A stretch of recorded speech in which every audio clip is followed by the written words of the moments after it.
So ayan mga kadrama-rama, alam ko pong inaabangan niyo po no, yung next na mangyayari dito sa Shining Inheritance, dahil alam naman po natin mga kadrama na itong si Charlie at saka itong si Lana ay binayaran nga po niya itong nurse na to para nga po ay pahirapan itong si Lola Aurea kung ano-ano pa talaga yung ginagawa nila.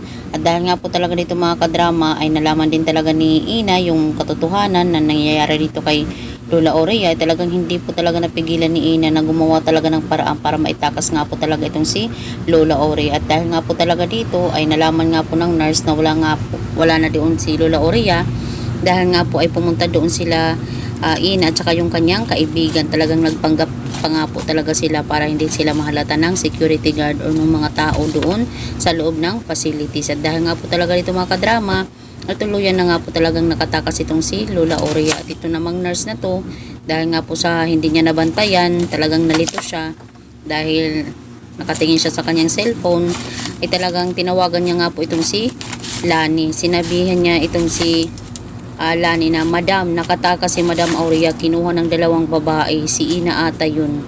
Diba? At dahil nga po talaga dito ay hindi nagustuhan ni Lani yung kanyang narinig mula dito sa nurse, ay talagang sinabi niya na, "Bakit mo di nabantayan?"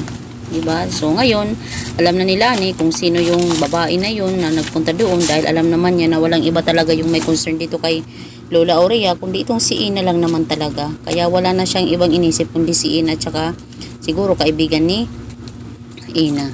So mga kadrama, dahil nga po talaga dito, possible talaga na mapagalitan talaga ni Lani itong nurse na to dahil sa ginawa niya na hindi niya nabantayan itong si Lola Aurea. Pero wala na siyang magagawa dahil andyan na, nakatakas na si Lola Aurea, at deserve naman talaga na makatakas si Lola Aurea para maalagaan po talaga siya ni Ina. At saka wala naman talagang ibang hinahanap itong si Lola Aurea kundi itong si Ina. At alam naman po talaga natin mga kadrama, sabi pa nga ni Ina, wala siyang habol dito kay Lola dahil hindi niya ito totoong kamag-anak. Pero alam naman po natin na kahit itong si Lola Aurea, sinasabi niya na apo niya itong si Ina. Kaya kahit magkagulo man ay talagang talaga nila, magkakaroon pa rin talaga ng karapatan itong si Ina.